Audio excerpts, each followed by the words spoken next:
Muy bien, es momento ahora de conocer un poco más sobre este análisis sobre la propuesta de ley que ha sido presentada en el Congreso de la República para poder regular las manifestaciones públicas. Especialmente, Fernando, lo que busca es que sea de una forma pacífica, de una forma ordenada. Estaba viendo diversos puntos que cuando los podía analizar y leer de esta propuesta de ley, vemos que realmente es lo que debería de imperar en una manifestación. Ahora bien, en el contexto y en lo que se agrega en este proyecto, en la realidad no sé qué tanto puede ser también aplicable, ¿no? Porque sabemos que, en primer lugar, las manifestaciones ya se fueron perdiendo el sentido al final. Creo que más que manifestaciones ya son bloqueos. Sí. Y de hecho son anunciados así, bloqueo, bloqueo. Ya no ves una manifestación pacífica, no.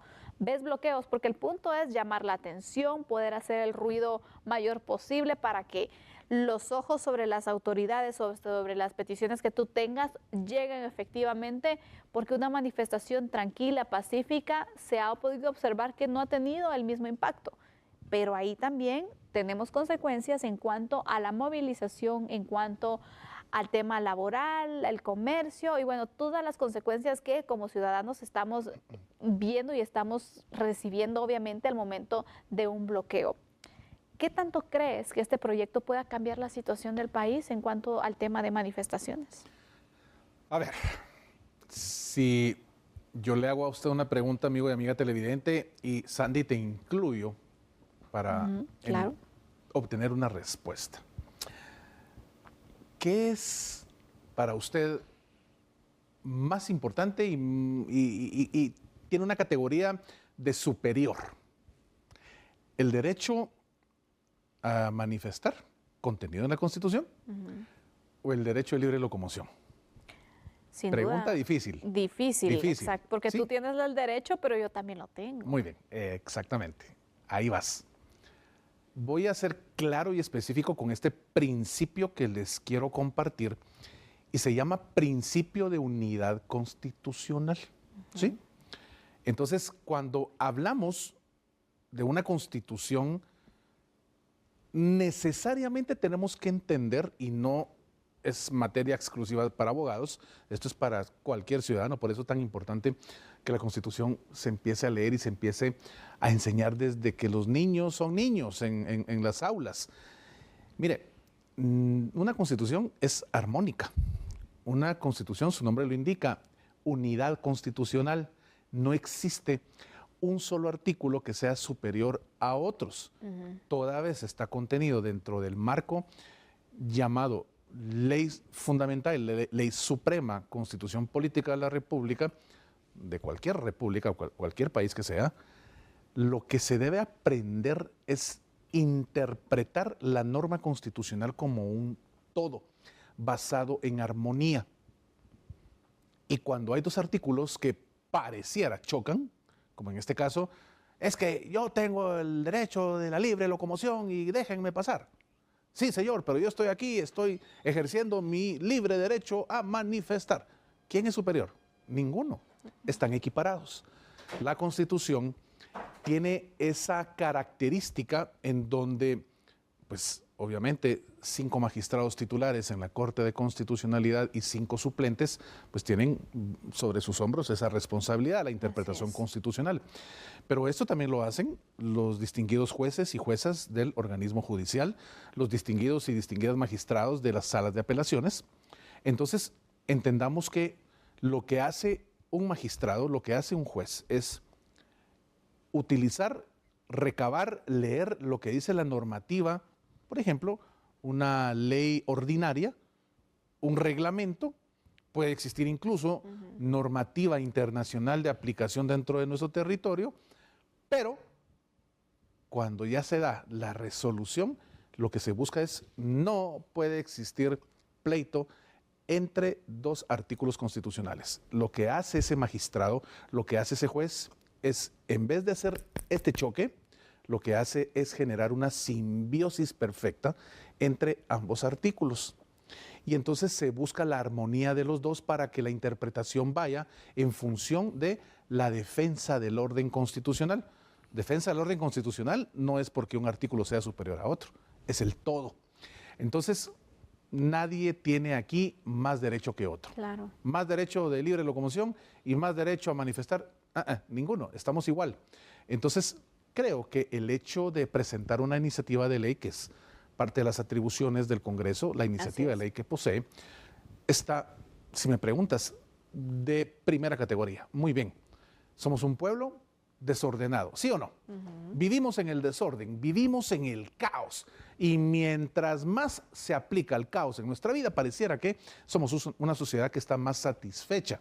Estamos acostumbrados al caos en la calle, al caos en el pago de los impuestos, al caos para, yo estoy haciendo una cola, pero quiero ver cómo me meto, me tengo que meter aquí media cuadra para no ir a dar la gran vuelta, me meto contra la vía y no me importa la gente que venga, quítense porque mi derecho es superior al de ustedes. A ver, somos un país de desordenados. Y entonces, ¿cómo podemos evitar, no erradicar, por lo menos evitar ese desorden? Con una normativa jurídica que establezca los lineamientos a seguir por parte de autoridades policiales y autoridades, en este caso jurisdiccionales, para obligar a cualquier persona a que, si está realmente evadiendo su responsabilidad de cumplimiento de lo que la sociedad le exige, vayámonos al texto de la ley, y la ley dice, usted no puede hacer esto específicamente. Ya tenemos entonces la forma coactiva, coercitiva, en que el Estado obliga a cualquier persona a cumplir con la ley. Algo que me llama la atención de esta iniciativa, Fernando, es el tema de la deducción de responsabilidades, claro, especialmente en los daños que se hagan al patrimonio, a la propiedad privada. Se indica entonces que se tiene que proceder o obviamente individualizar para que se hagan cargo de los daños ocasionados. Y creo que esto también viene porque en varias manifestaciones hemos observado cómo se cometen algunos daños al patrimonio y a distintos inmuebles, que creo que también no es parte de lo que se busca o lo que se pretende dentro de una manifestación, pero está incluido dentro de este articulado también que se propone. Claro, a ver, es que yo no entiendo cómo hasta el día de hoy, basándonos en que es mi derecho constitucional ir y hacer lo que se me da la gana en un monumento que es declarado Patrimonio de la Nación. Pongamos el ejemplo del Palacio Nacional de la Cultura, con lo acontecido en ese desorden de manifestación que tuvieron los distinguidos maestros y maestras ahí en Zona 1. Hicieron pedazos el palacio en muchos de sus espacios de infraestructura, ¿sí? Ves que doblado no sé qué cosa del hierro, lleno de todas las deposiciones que se hicieron, tanto del 1 como del 2, de varias personas que ya no aguantaron llegar al baño portátil, o estaba lleno el baño portátil y bueno, lo hicieron donde se pudiera, olores fétidos. A ver, o sea, el palacio, en la parte donde se dañó su estructura, de verdad, es una vergüenza pensar que un guatemalteco y una guatemalteca puede hacer eso con un monumento de la talla del Palacio Nacional. Yo no le quiero vender a ustedes la idea de lo político que haya internamente en el palacio, porque al final, hasta el día que dejemos de existir, eso va a seguir siendo lo mismo. Cada 4 años, una nueva gestión gubernamental, nos gusta o no nos gusta, es parte de cómo vivimos en esta democracia. Pero el tema es, hoy, de verdad, existen tal vez solo normas administrativas que impondrán algún tipo de multa cuando existe esa violencia hacia un esquema de patrimonio de la nación. Pero hay que normarlo, hay que darle una normativa que tenga el poder coercitivo de una ley ordinaria y, por supuesto, que de inmediato surja el reglamento para que no quede duda de que si yo afecto realmente ¿cómo poner esta palabra? La esencia de cualquier espacio de infraestructura que sea de interés nacional, porque a mí se me da la gana hacerlo, no puede ser posible. Somos un país en donde, como guatemaltecos y guatemaltecas, como no tenemos atrás quien nos esté, como decía mi abuelito en vida, sopapeando, ¿verdad? Entonces hacemos lo que se nos da la gana. Claro. ¿Sí? Pero si tenemos el sopapeo de la ley ordinaria que nos diga, hey, cuidadito, usted quiere manifestar, muy bien, hágalo, está dentro de su derecho, pero va a hacerlo bien. Y si usted extrapola lo que usted considera su derecho conforme a lo que establece el marco jurídico, pues pague la consecuencia. Ojalá que sean consecuencias severas. Es que Ojalá ese es que el incluso punto. hasta Exacto. pueda haber prisión para quien realmente vaya y piense que tiene el derecho a hacer lo que se le da la gana en donde se le da la gana. Y eso es lo que falta. Creo que falta ampliar también en cuanto a ser claros, porque solamente se habla con deducir responsabilidades, pero no se especifica. Puede ser que en el proyecto, cuando se esté haciendo el análisis en la mesa correspondiente, en la comisión de trabajo, se agregue o en reglamentos, pero ese es un punto que también me llamaba la atención. El tema de las fuerzas de seguridad sigue siendo un tema preventivo, sigue Claro. siendo un tema al final que no es de represión. Sí, claro. Es algo que también hay que ir aclarando. Y para ir cerrando, Fernando, algunos indican, bueno, ahora con regular el tema de las manifestaciones se quiere al final reprimir, se busca un mensaje antidemocrático, violar la libertad de expresión. ¿Cómo ves tú? Realmente sí estoy de acuerdo que tenemos que regular y sobre todo ordenar las manifestaciones, qué tan efectivo sea también una legislación, porque ni siquiera las decisiones que se han tomado en la Corte de Constitucionalidad y en algunos juzgados también se han acatado las resoluciones. Entonces, ¿qué tanto esto podría venir a ordenar el tema de las manifestaciones y evitar que esto se siga saliendo de control? Porque, por cierto, ya se salió.